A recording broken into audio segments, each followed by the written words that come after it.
When we think of sugar, we often picture it as a white, sweet substance that comes in cubes or granules. But have you ever stopped to wonder how this magical ingredient is actually made?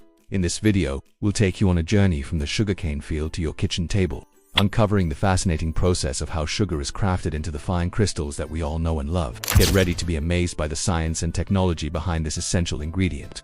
From the humble beginnings of sugarcane to the sparkling crystals on your dessert, there's a lot that goes into making sugar. The journey starts with harvesting the sugarcane, which is typically done by hand or machine. The cane is then chopped up and crushed to extract the sugary juice. This juice undergoes a series of processes to purify and concentrate the sugar. One of the most interesting steps is the use of lime, which helps to remove impurities and makes the sugar crystals sparkle. Finally, the concentrated juice is evaporated to produce the raw material for sugar crystals, which are then dried and refined to create the white sugar we use in our homes. Let's take a closer look at each step in this incredible journey. First, the sugarcane stalks are crushed to extract the sugary juice. This is done by placing the canes between two heavy rollers that squeeze out the liquid. The resulting sugarcane juice is cloudy and contains around 12 to 14% sugar. To clarify the juice, it is treated with lime, which helps to remove impurities such as dirt and other unwanted substances. The lime also helps to create the fine, crystalline structure of the sugar that we are all familiar with.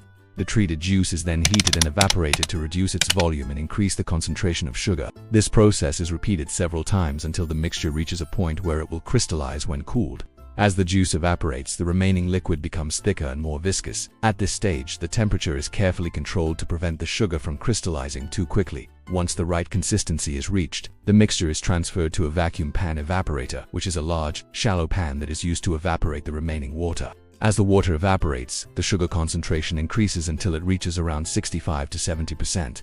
At this point, the mixture is ready to be crystallized. The hot, concentrated liquid is poured into a crystallizer, which is a large container that has been preheated to 97 degrees Celsius. The sudden temperature change causes the sugar solution to crystallize almost immediately. The crystals are formed around tiny seeds that are added to the mixture, which act as a nucleus for the sugar molecules to gather around. As the crystals grow, they are constantly moving and tumbling, which helps to form the characteristic hexagonal shape. The mixture is constantly stirred to prevent the crystals from sticking together and to ensure that they remain free-flowing. After crystallization, the mixture is filtered to remove any impurities or uncrystallized sugar. The resulting product is raw sugar, which can be further processed to produce white sugar. Raw sugar still contains some molasses, which gives it a brown color and a slightly bitter taste.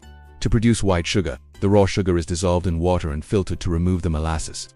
The resulting product is pure sucrose, which can be dried and crystallized to produce white sugar. The entire process of turning sugarcane into white sugar is highly technical and requires precise control of temperature, pressure, and other factors. It is a fascinating example of how science and technology can be used to transform natural ingredients into everyday products. So the next time you reach for that bag of sugar, take a moment to appreciate the incredible journey that this humble ingredient has taken to get to your kitchen table. We hope you enjoyed learning how sugar is made. If so, don't forget to like and subscribe for more fun and educational content. And if you have any thoughts or experiences you'd like to share about sugar production, feel free to comment below. Thanks for watching. Until next time.